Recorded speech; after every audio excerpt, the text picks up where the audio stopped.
This is the QTV Nightly News, which is also on Q Radio 103.3 FM, and I am Jacqueline Coley. Thank you for joining us. Here are the headlines. The Ministry of Health, through its WASH unit and partners, launched a two-day climate-resilient WASH sector review to assess challenges and identify strategies to strengthen sector resilience. The Gambia Immigration Department inaugurated newly constructed border posts at Jiboro, Kir Ali and Hamdallah on Monday. The Chief Justice of the Gambia, Hassan B. Jallow, on Monday inaugurated the Special Criminal Division of the High Court at the Mile 7 Court Complex in Bakau. Gambia's Minister of Tourism, Arts and Culture, Abdoulaye Job, led the national delegation to the International Tourism Fair, FITUR, at IFEMA, Madrid, from January 24th to the 25th, 2026, which attracted tourism stakeholders from over 150 countries. In international news, Mozambique is facing catastrophic floods that have displaced hundreds of thousands, while many remain trapped as authorities confirm multiple deaths. Those were the headlines, now the news in detail.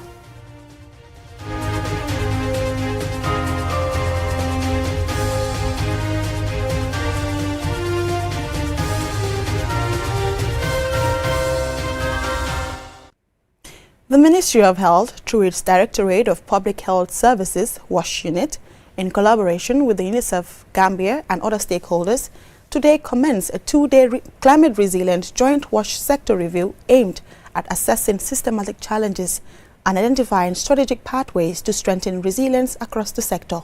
Loliam Kamara attended the opening and filed this report. The joint sector review will assess progress, address current gaps, and establish strategic priorities to develop a sustainable, inclusive, and climate-resilient WASH sector across the Gambia. Dr. Yusufa Toure, Permanent Secretary 1 at the Ministry of Health, said the initiative builds on the outcomes of 2025 Sindola workshops that use climate risk and WASH bottleneck analysis to identify vulnerabilities and resilience pathways. The UNICEF country representative, Ms. Nafisa bin Safik, warns that climate shocks to WASH systems hit children hardest, disrupting water access and increasing disease risks, and calls for urgent, coordinated action. The first thing I would like to suggest, we must treat climate-resilient WASH as a national protection system for children, not an add-on, not a pilot, a core public service that safeguards health, education, nutrition, and safety. Despite progress, including 85% household access to safe drinking water, the country still faces major challenges in safely managing sanitation and hygiene services, particularly in rural areas, schools, and health facilities. Dr. Abibatu Drame, the Minister of Basic and Secondary Education, highlights the importance of improving sanitation infrastructure in schools. First, as a sector, we must transcend mere constructions. The focus must be on building climate-resilient infrastructure across the board that can withstand floods, storms, and the like. This entails employing raised foundations, durable materials, and flood-resistant drainage systems. This would also include even community schools. Buba Sanyang, Permanent Secretary at the Ministry of Fisheries, highlighted disparities in water access between urban and rural communities. To address this, government has launched various national interventions, complementing donor-supported programs such as the Program for Accelerated Community Development, to extend safe drinking water service to underserved rural communities. Minister of Health, Dr. Ahmadu Lamin Samate, outlined plans to eradicate open defecation nationwide, emphasizing the health and environmental benefits. I think the Ministry of Health, recognizing that fact, has come together and designed rest areas for both the Trans-Gambia Highway and the North Bank Highway. We plan to construct 14 areas which will have female toilets, bathroom, male toilets, bathroom, and even a prayer area for people on the highways in this country. Vice President Mohamed B.S. Jallow reaffirmed the government's commitment to strengthening climate-resilient WASH infrastructure. Without deliberate climate-proofing of WASH systems, these achievements risk being reversed. This is why the government of the Gambia, under the leadership of His Excellency President Adama Barrow, has placed climate resilience and basic service delivery at the core of national policy, as reflected in the National Development Plan, the UREWA. The two-day climate-resilient WASH sector review is expected to conclude with a unified call for urgent, coordinated action, turning insights into concrete investments for sustainable, inclusive, and climate-resilient WASH services. For QTV News, Lolly M. Kamara. The Gambia Immigration Department has inaugurated newly constructed border posts at Jiboro, Kir Ali, and Amdalai. The structures will enhance operational capacity, improve surveillance and coordination, and reinforce national and regional efforts to promote peace, stability, and security. Yafa Tugay reports.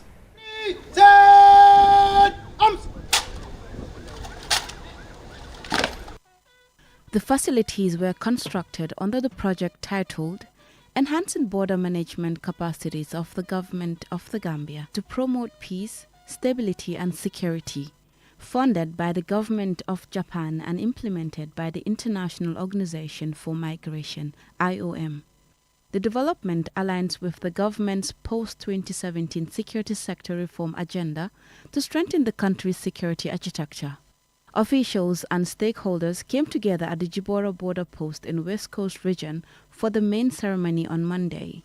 Interior Minister Abdoulaye Sanyang reaffirmed the government's dedication to security reforms, highlighting the strides made in professionalizing the country's security sector. These facilities will greatly enhance border management capabilities of the Gambia Immigration Department and the other services involved in border control. Ibrahim Mboub, the Director General of the Gambia Immigration Department, called the event as a major milestone in bolstering border management and enhancing the department's operational capabilities. A time when security sector reform remains critical to our national development agenda. Infrastructural advancement and technological capacity stand at the core of effective border management and migration governance. His Excellency Akamasu Tashiki, Ambassador of Japan to Senegal, the Gambia, Guinea-Bissau and Cabo Verde, stated that the project underscores Japan's ongoing commitment to Japan-Africa cooperation, particularly in advancing peace, stability and development. Today, West Africa and Sahara face unprecedented security challenges, including terrorism and transnational organized crime. And in this context, porous borders pose serious risks by enabling illicit trafficking. Therefore, reliable and effective border management is essential to the prevention of illegal activities while supporting safe mobility and legitimate economic activities.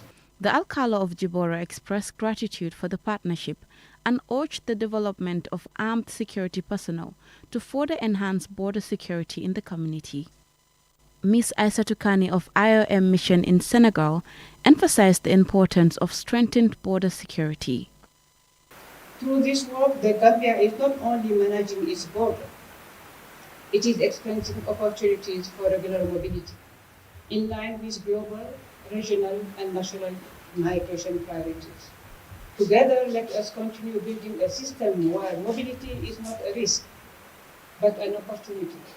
Sidi Mukhtar Toure, Inspector General of Police, commended the Gambia Immigration Department's management for reaching this important milestone. The inauguration of the state-of-the-art border post marks a significant milestone for the country's ability to enhance border security, border management, and foster economic trade. These facilities also aims to mitigate irregular migration, people smuggling, and facilitate easy movement. Reporting for QTV News from Jiboro, this is Yafa Tugay. The Chief Justice of the Gambia, Hassan B. Jallow, on Monday inaugurated the Special Criminal Division of the High Court at the Mile 7 Court Complex in Bakau. The new division is designed to strengthen the judiciary's capacity to handle serious and complex criminal cases across the country. Julden Jaya tells us more. Brought together senior officials from the judiciary and other stakeholders within the justice sector, highlighting the importance of the new division in addressing criminal cases more effectively. The establishment of the division is to support the judiciary's efforts to improve handling of criminal cases by providing a dedicated space and structure for serious criminal matters. Nene MC Cham, the president of the Gambia Bar Association, acknowledged the government's contribution of over $10 million toward establishing the division, noting that the funds will support human resource needs and staff salaries. She added that the Chief Justice created the Special Criminal Division of the High Court to hear and determine Jammeh-era crimes, as well as other criminal cases more efficiently. This division is intended to work in tandem with any internationalized court to be set up by the government for the prosecution of cases that do not fall under the jurisdiction of the High Court, such as torture, enforced disappearances, etc. The objective of this project is to strengthen the capacity of the judiciary to ensure effective and expeditious trial in certain of these cases under the ordinary jurisdiction of the High Court. It will also increase public confidence in the accountability process for crimes committed during the previous regime. Harriet King, the British High Commissioner to the Gambia, commended the country for taking bold steps to confront its painful past and build a future founded on rights and human dignity. Our role has been simple and principled: to be a reliable partner to Gambian leadership and institutions. This court is and must remain a Gambian institution, anchored in Gambian law, served by Gambian judges and lawyers, and sustained by Gambian public trust. Hussein Tomasi, Solicitor General and Legal Secretary at the Ministry of Justice, said the Gambia's transition to democratic governance has been marked by efforts to reform its legal and institutional framework. He noted that the country has now moved from the phase of hearings to concrete action.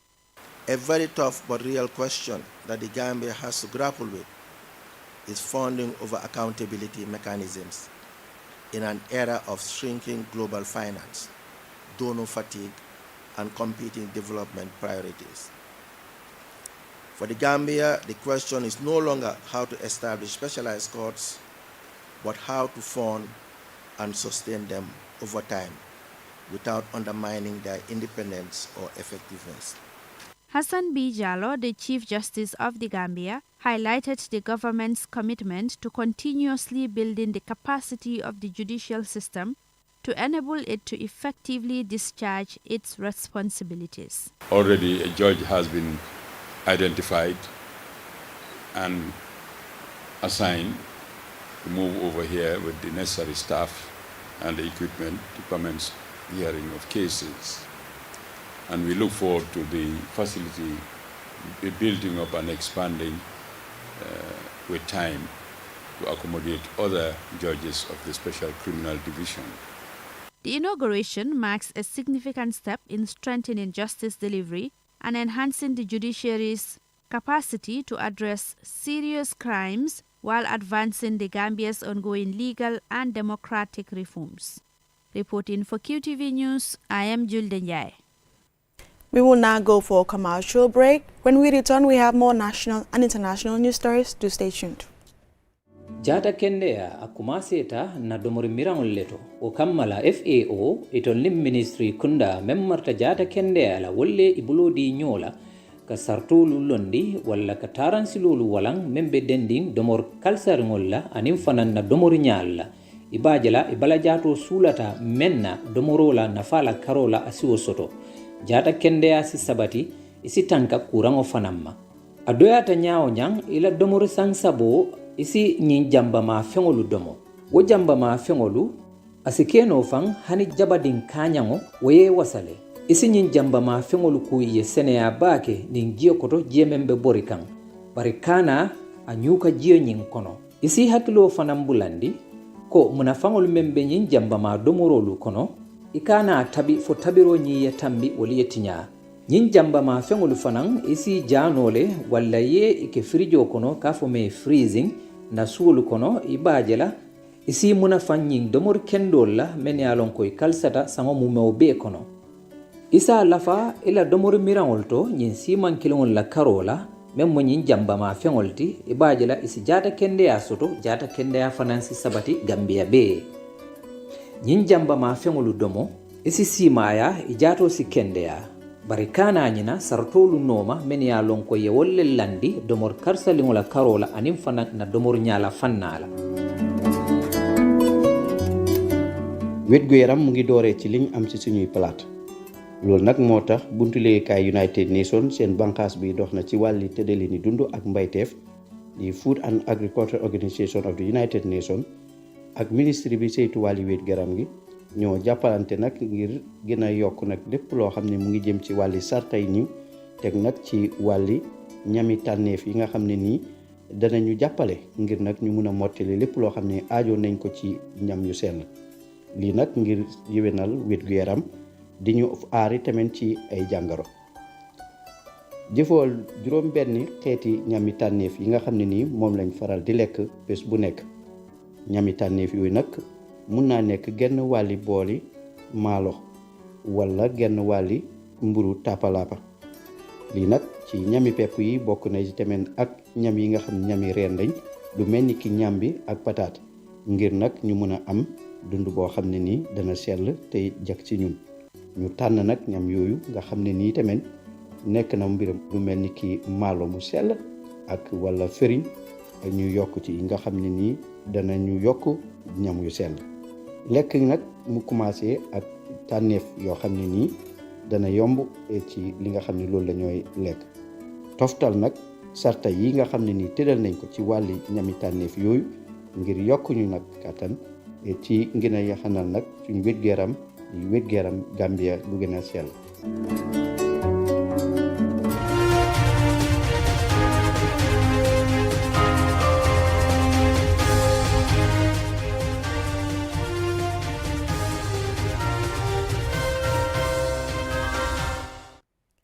Welcome back. You're watching QTV News and I'm Jacqueline Coley. Now, Gambia's Minister of Tourism, Arts and Culture, Abdoulaye Jobe, led the national delegation to IFEMA Madrid for FITUR, the leading global tourism event held from January 21st to the 25th, 2026. The fair drew tourism stakeholders from more than 150 countries. Lolem Kamara has the details. Focused on sustainability, technological innovation, and digital transformation, FITUR continues to serve as a vital marketplace for exchanging ideas in tourism, fostering international partnerships, and attracting investment. Among the diverse destinations showcasing their cultural richness and tourism offerings was the Gambia, proudly representing the smiling coast of Africa. The Gambian delegation, led by Minister Abdoulaye Jobe, highlighted the country's unique attractions, including its prestigious beaches along the Atlantic Ocean, vibrant cultural festivals like the Janjambure Kankuran Festival, and the warmth of its hospitality. The Gambian stand was a focal point for international tour operators, travel agents, and potential investors interested in West Africa's growing tourism industry. The delegation also participated in targeted networking sessions, bilateral business meetings, and policy dialogues aimed at strengthening regional cooperation with neighboring countries and international development partners. Minister Jobe described FITUR as a crucial gateway for repositioning the Gambia on the global tourism stage. We are revitalizing, re-engineering how we used to do exhibition participation. We are trying to connect with as many operators with as many individual independent travelers as possible so that they know more about the Gambia. He emphasized the importance of follow-up evaluations and continuous engagement post-event to maximize opportunities. But the gains that we are registering now, for it to materialize, we need to do follow-ups. And this is very critical. You can initiate a contact, but for those contacts to yield dividend and deliver fruitful benefits to the destination, we have to be able to sustainably follow up with those partners. Aida Jengjai, Director General of the Gambia Tourism Board, outlined ongoing marketing campaigns, new destination branding initiatives, and rollout of innovative tourism products like eco-restos and cultural tourism packages designed to attract a diverse traveler base and support local communities. I always say our strength is our people. Gambians are friendly, Gambians are hospitable to the extent that our animals, especially our reptiles, the crocodiles, they are very friendly. You cannot go to any country and stroke a crocodile and a crocodile smiling for you apart from Gambia. You can only find that in the Gambia. The fair also reinforced regional collaboration. Sierra Leone's tourism delegation emphasized shared cultural heritage and promoting West Africa as a unified tourism corridor, stressing the importance of cooperation among West African nations. The event reaffirmed that tourism remains a powerful bridge for fostering international understanding, and the Gambia is eager to explore new opportunities on this global stage. For QTV News, Dorian Kamara. The Fonyi Agency for Rural Development, FAD, held its 5th annual cultural festival on Saturday in Somita, West Coast region, under the theme Celebrating What Connects Us. The event drew hundreds of guests and cultural groups from Fonyi and beyond. Here's Ansumane Sonyasi.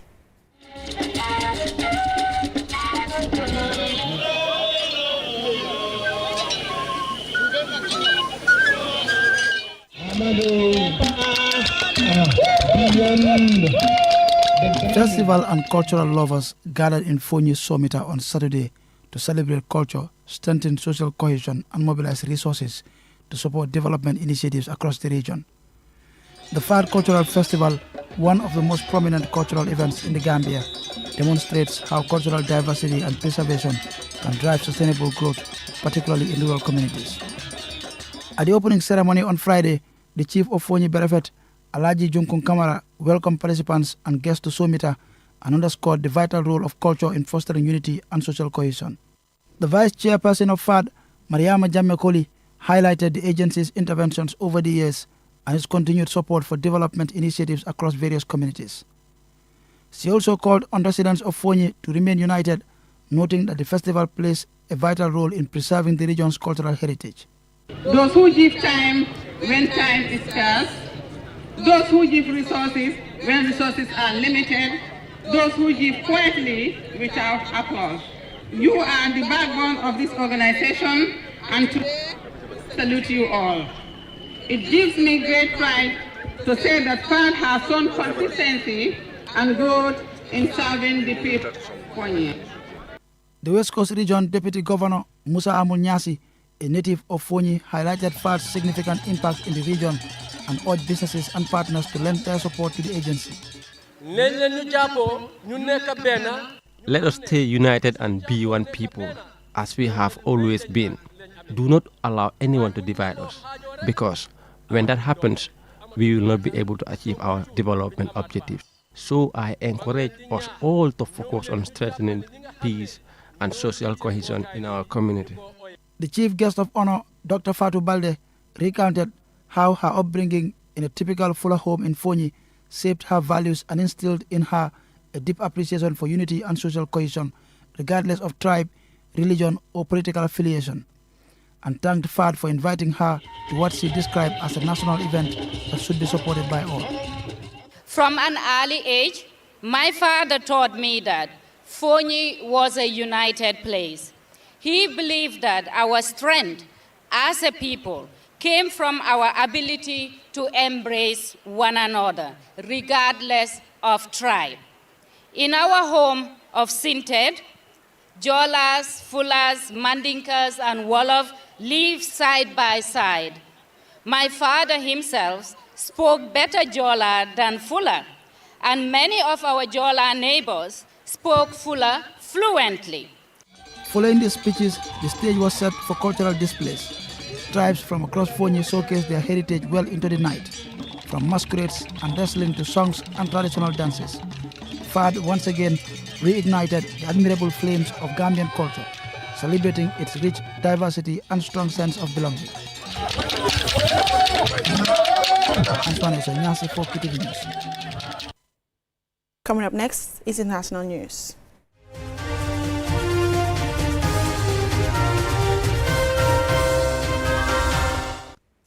Mozambique is facing catastrophic floods that have displaced hundreds of thousands, while many remain trapped as authorities confirm multiple deaths.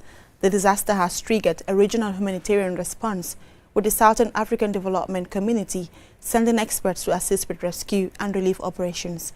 And Smane Sonyasi again. Tens of thousands of people are being rescued across Mozambique as severe flooding continues to devastate the South African country, in what officials describe as the worst floods in a generation. Rescue teams from Brazil, South Africa and the UK are assisting with life-saving operations.